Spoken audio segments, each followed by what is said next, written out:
I'm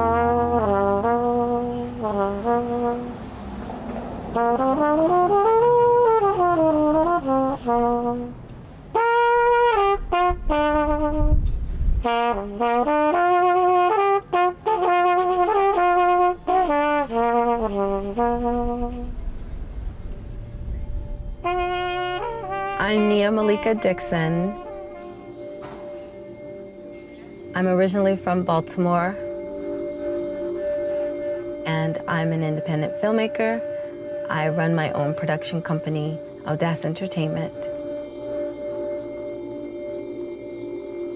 to center the narrative of Black Muslim women and girls.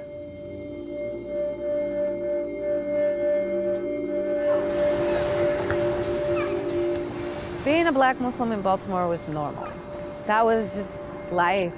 I didn't know anything other than that. I grew up in a very tightly knit community. Ours was one of the first masjids established by Warthi Muhammad.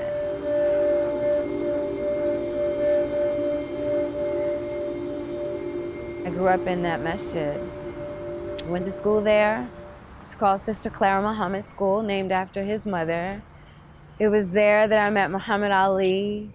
It was there that I grew up a Black girl. I didn't think it was strange to be Muslim.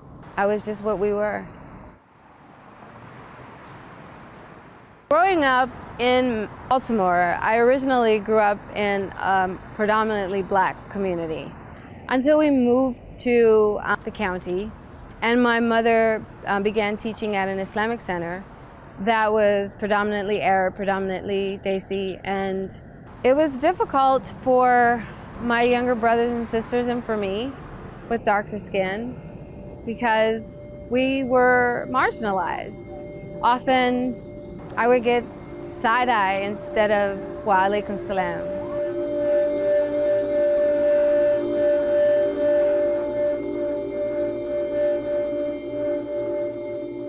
I was often made to feel like your scarf is not right because we pinned our scarf in the back and draped it in the front. Nobody wants to be outcast. Nobody wants to be, that is not a good feeling. And so some of the girls that I talk to, they lighten their skin.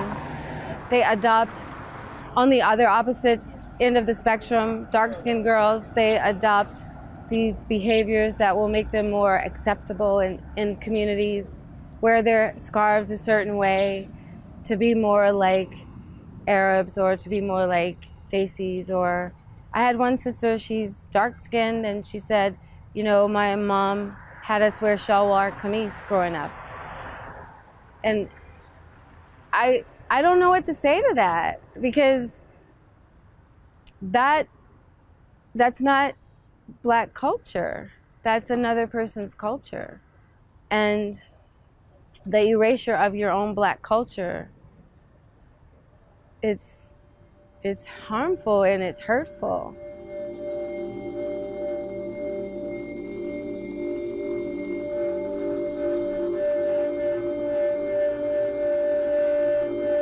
One Arab guy told me, the Black Muslim community tends to be troubling, like they're troublemakers. But you know what, it's not us that's making the trouble. Because we're Black, the trouble comes to us.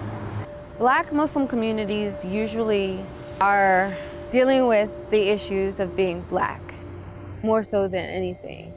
We're not usually called terrorists because when you first see me, you see me as Black.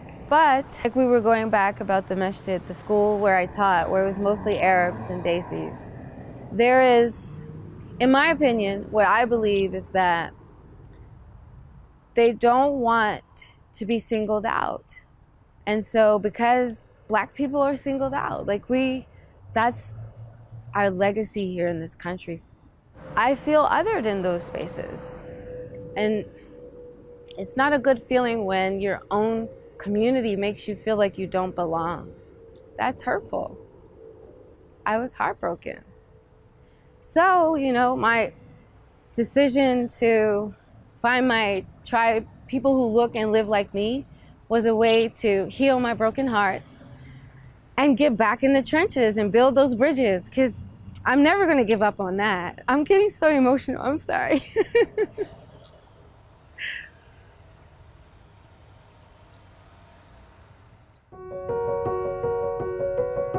Reverse.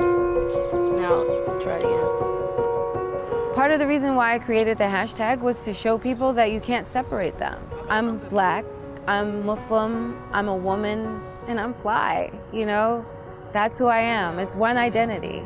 I don't know if that even was a real thing, but I thought I need to be uplifted. And I know there are girls and women out there just like me who need to be uplifted. Follow me,